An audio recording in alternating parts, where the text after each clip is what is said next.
Ozkizilcik, security analyst and non-residential fellow at the Atlantic Council, joins me from Ankara. We spoke yesterday during all the excitement of the events, and now we get a chance to kind of look forward as to what's going to come. And this is a genuine concern, isn't it? I mean, it's interesting that Russia's concerned. Russia had often denied that the Assad regime had used chemical weapons, but now it's admitting that they are there, and it's worried what's going to happen to them. US intelligence agencies were already looking at the stockpiles of chemical weapons in Syria before Assad's regime fell. So the big question is, do we know where they are, and do we know who has got their hands on them at the moment? Because obviously there is a great concern as to where they might be used. So first of all, the chemical weapons in Syria have been used against the Syrian people. We should not forget about that. It was the Assad regime them against the Syrian rebels and the Syrian people. And after Obama's red line in 2013 was crossed and he did not follow up, there was an agreement which was mediated by Russia to destroy the stockpiles of the Assad regime in terms of chemical weapons. And with that, many were destroyed. However, we see that even after this process, the Assad regime continued to use chemical weapons. However, within the period of time, there were more incidents that reduced the stockpile of chemical weapons. For instance, there were some Turkish strikes against the chemical weapons production sites in the Turkish armed force in 2020. And we have even seen some Israeli strikes yet as of now, because interestingly, Israel has not targeted these military sites and potentially chemical weapon stockpiles when they were in the control of the Assad regime, but now they tend to try to destroy them. In total, what we know is the stockpiles are not as much as they were in the past, but no one really knows how much is left and where they really are.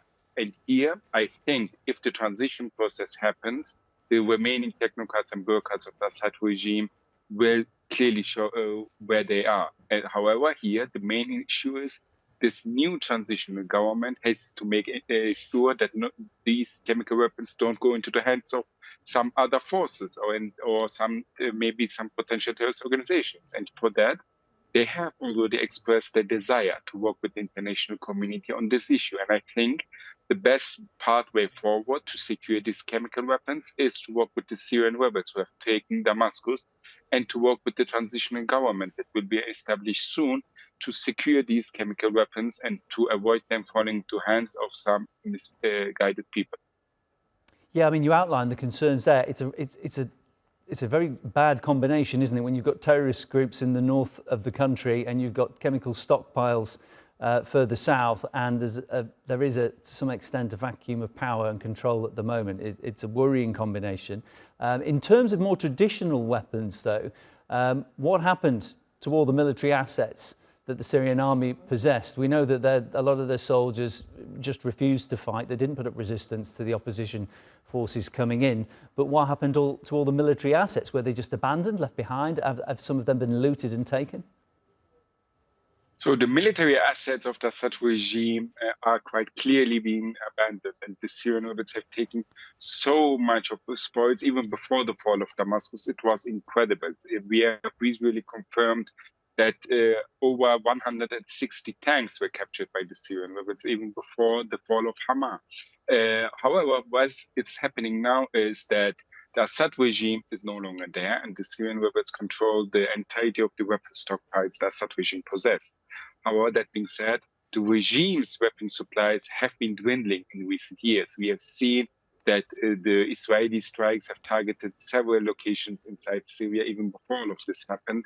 And now, with the takeover of Damascus by Syrian rebels, we see an increased Israeli effort to destroy some of the more critical, more sophisticated weapon systems that could defend Syria. For instance, we have seen that the Israeli Air Force have destroyed some air defense systems, and that they have targeted the Meza Air Base, which hosts many critical weapon systems.